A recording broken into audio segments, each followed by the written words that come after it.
కోసం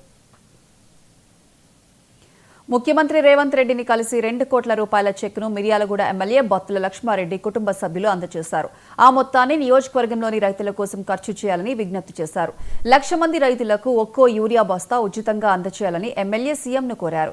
ఇటీవల జరిగిన ఎమ్మెల్యే కుమారుడు సాయి ప్రసన్న వివాహం సందర్భంగా రైతుల కోసం ఈ డబ్బు బహూకరించినట్లు లక్ష్మారెడ్డి చెప్పారు.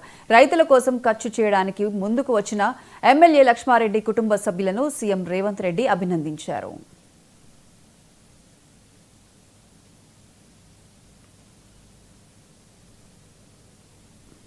రైతు సంక్షేమం కోసం మా బాబు సాయి ప్రసన్న వెన్నెల పెళ్లి సందర్భంగా రిసెప్షన్ కోసం కేటాయించిన డబ్బుల్ని రైతు సంక్షేమం కోసం మిర్యాలగూడ రైతులందరూ బాగుండాలా, ఆ రైతు సంక్షేమం కోసం మనం డబ్బులు ఇవ్వడం జరిగింది. అలాగే ఈ డబ్బుల్ని ముఖ్యమంత్రి గారు, మా ఎంపీ గారు అందరూ కలిసి దీన్ని ఎట్లా ఉపయోగించాలా, ఏ రకంగా ఉపయోగించాలా, దాన్ని రైతు సంక్షేమం ఓన్లీ మిర్యాలగూడలో ఉన్న రైతులు సుమారు దగ్గర 1,00,000 మందికి దీన్ని ఏదో రకంగా ఉపయోగించాలన్న ఉద్దేశంతో ఈరోజు మనం చెక్కు మా కుమారుడు, మా కోడలు చేతి మీదుగా ముఖ్యమంత్రి గారికి అందజేయడం